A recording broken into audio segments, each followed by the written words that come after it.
Hello, I'm Chaplain Larry Crabtree with the St. Mary's County Sheriff's Office and the Maryland State Police.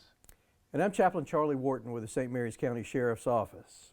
And Larry, we're going to delve into something that most people would be surprised that we're going to talk about. If we're going to talk about marriage, if we're going to talk about intimacy, human intimacy, we really need to talk about sex and sexual intimacy. Sex is an important topic that we need to discuss because it is said, and it's very true, that in a healthy relationship, one that's close, there's a lot of intimacy, and a lot of the skills that we've talked about previously are in practice, that sexual issues don't tend to be at the top of the charts. It's not a real concern. But when things are not going well, sexual issues tend to be a really, really major problem and focus. Is that because it's such a vulnerable part of who we are? I think it's because there is a sense of vulnerability there, but it's also in the way that we're made. And again, men and women being different, and again, I'm not going to make a statement that's, set in stone and across the board, but I'm going to speak in general terms.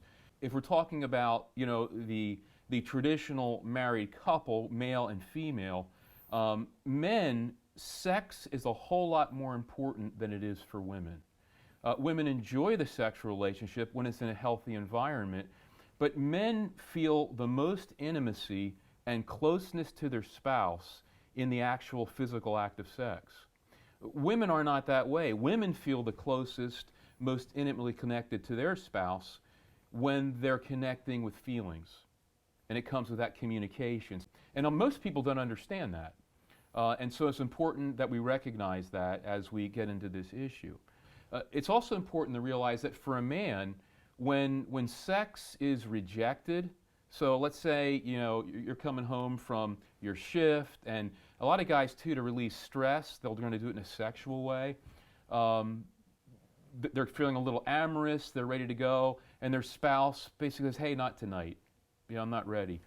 Men typically feel like it's not the act of sex that's been rejected. They take it personally. It's like, I'm being rejected. And why? That's because of the intimacy they find in it, in that sharing in that way. And again, that's a component that is not often understood or talked about when it comes to marriage relationships.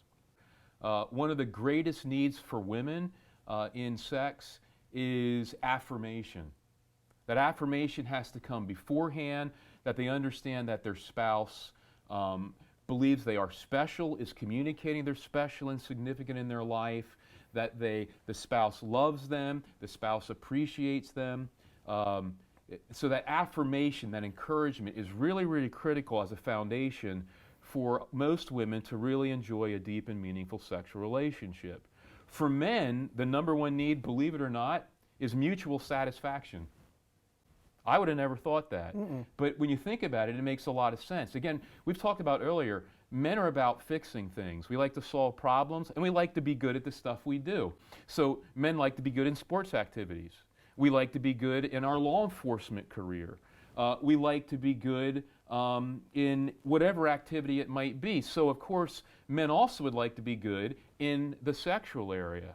And so they want to be able to understand and recognize that my wife, my spouse, my significant other is receiving pleasure, and that I'm good at what I'm doing as well. And I go, hey, that makes perfect sense. We've spent now probably 5 minutes or so talking about this, and we've probably talked more about the background for sexual intimacy than most couples do their entire lifetime, especially in the beginning of their relationship. Do you think that people come into a sexual relationship from a different perspective and may never share their expectations? I think so. We live in a culture right now that has so muddied what the sexual relationship is that I don't think we really understand it anymore. We kind of have cheapened it. We just use it like it's going to a school dance. We use it with everyone, everywhere, and it tends to take a lot of its significance and meaning and deepness away.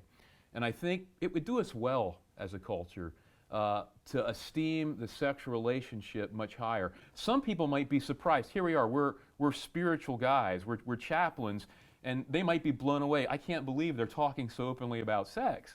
Well, people are surprised to think that God's Word actually has a very high appreciation for sex. God's created it. He wants us to enjoy it. God's Word has an awful lot of instructions about it and how to most enjoy it. So it's just the idea, I think, we need to begin to raise up the esteem for what this is in a relationship, how important it is.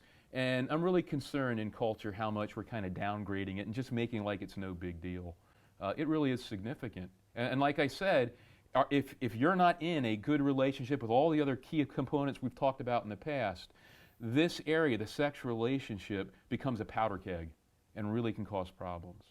And I want to jump ahead a little bit. You know, in the beginning of our relationships, this is something that typically is at the forefront. We talk about it a lot, we experience it a lot.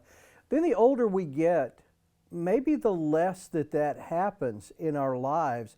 Do you think that has an impact on our satisfaction within our relationships? This is a very good question, because you know what happens? My wife and I have been married 33 years, and I'm 55 years of age. I don't have the drives I used to. I'm not afraid to admit that, you know. Do I love my wife? I think I love her more than we ever have. And because our relationship, thank God, has been so well-rounded in all these areas that my intimacy has grown very close to her. And I still enjoy that part of my life with my wife, that sexual relationship, but it doesn't carry the weight or significance that it did before. In fact, there are other areas, the intimacy in our communication, the intimacy and the way that we relate in our differences as we've gone through life, because we've gone through a lot of hard stuff together in 33 years. Our kids are grown. We're grandparents. And so we have actually grown in so many other areas that the hormones and the excitement that went along with the sexual thing, it does not carry the weight it does. Sexuality is what it is to be human. I mean, we are made as sexual beings with sexual urges that are to be expressed in a healthy way. And that's why marriage is so important. Marriage is actually the best and strongest and healthiest. And it's that place that then, when even it's the sex act itself that is helping to build the communication, the intimacy, and these other areas of the relationship throughout the years that get stronger and stronger. And I don't understand how that happens. In fact, I don't think it happens when there isn't that commitment through this formal covenant of marriage. To me, I've witnessed it myself. I experienced that in my own life. And no one's talking about that today. And so sometimes I wonder in our culture today if people are not fully understanding the value, the beauty, and the depth of the sexual relationship and what it does throughout the years. Let's flip this around now. We talked about how good it can make our lives. But when that aspect is violated, when there is adultery, when there is sexual activity outside of that partner relationship that we have, it's got to have a negative impact. Huge, huge.